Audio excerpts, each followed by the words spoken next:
pris et que vous ne vous appartenez plus à vous-même. C'est vérité, on ne les lit pas. 1 Corinthiens 6, 17 à 19. Vous ne vous appartenez plus à vous-même. Quand vous habillez, vous devez habiller le corps de Christ. Quand vous mangez, faites attention. Là où Dieu habite là, prenez soin. Ne donnez pas au corps de Dieu des choses qui le choquent. Mais nous ne sommes pas conscients que Dieu est en nous. C'est pourquoi nous faisons n'importe quoi. Nous ne sommes pas conscients que Dieu habite en nous. Sinon, frère, nous allons entretenir nos corps mieux que ça. Personne n'a détruit son corps. Pourtant, Dieu nous a avertis. Il dit, malheur à qui détruit mon temple, je le détruirai. Nous refusons toutes ces choses. Nous croyons que c'est des images. Ce n'est pas des images. Les images, c'est l'Ancien Testament. L'ombre, c'est l'Ancien Testament. La réalité, c'est le Nouveau Testament. Frère, si nous étions conscients de cela, nous ferons beaucoup attention à ce que nous mangeons, ce que nous buvons.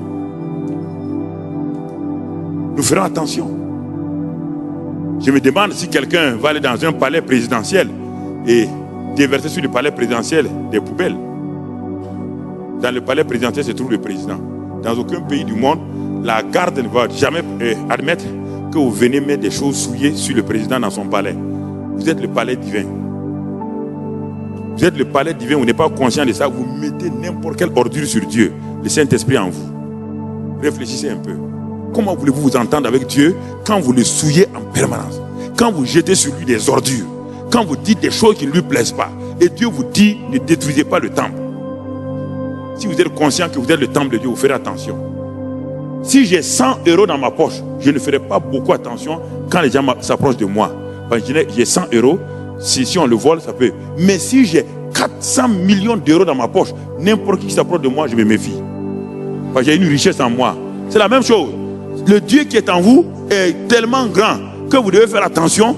Si vous approchez des choses souillées, vous faites attention aux choses là. Parce que Dieu est en vous. La crainte de Dieu saisit vos cœurs. Il dit la crainte de l'Éternel, c'est la haine du mal. Parce que Dieu est en moi. Je refuse que mon corps soit souillé. Je refuse que les choses sales me touchent.